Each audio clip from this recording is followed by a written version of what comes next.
탄핵과 하야 사이 박근혜 대통령은 갈림길 앞에 서 있습니다. 정치권에서는 크게 네 가지 시나리오가 거론되고 있는데요. 어떤 선택지가 있는지 조태현 기자가 보도합니다.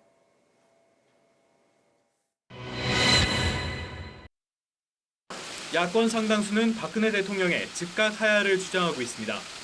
하야로 생기는 국정 혼란보다 박근혜 대통령이 대통령직을 유지할 때 생기는 혼란이 훨씬 크다는 주장입니다.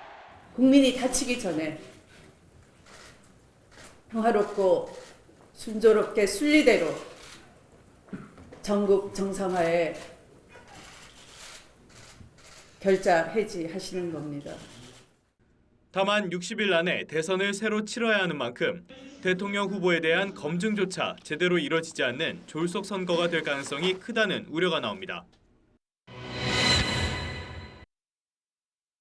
이에 따라 새누리당과 야권 일각에서 거론되는 대안은 대통령의 질서 있는 퇴진입니다.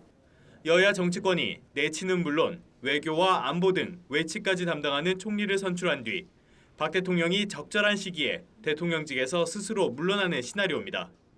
광화문에서 타오른 100만의 평화적 촛불 시위를 대통령께서 보셨기에 반드시 질서 있는 퇴진에 일정이 포함되어야 한다는 것을 말씀드립니다.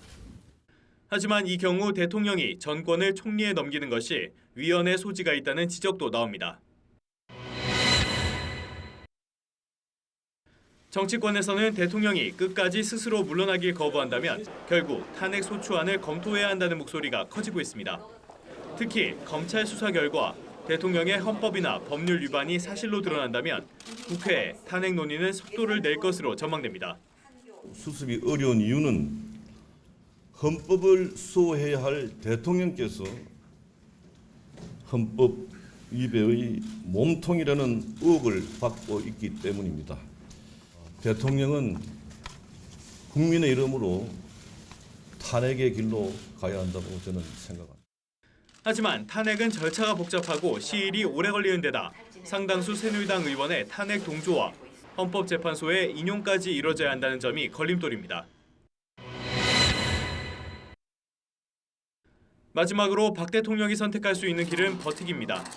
하지만 야당은 물론 여당에서도 박 대통령의 현직 유지에 대해 부정적인 데다가 100만 촛불 집회와 같은 대규모 집회와 시위가 계속 이어질 가능성이 커 전국 혼란이 극심해지는 최악의 선택이 될 전망입니다.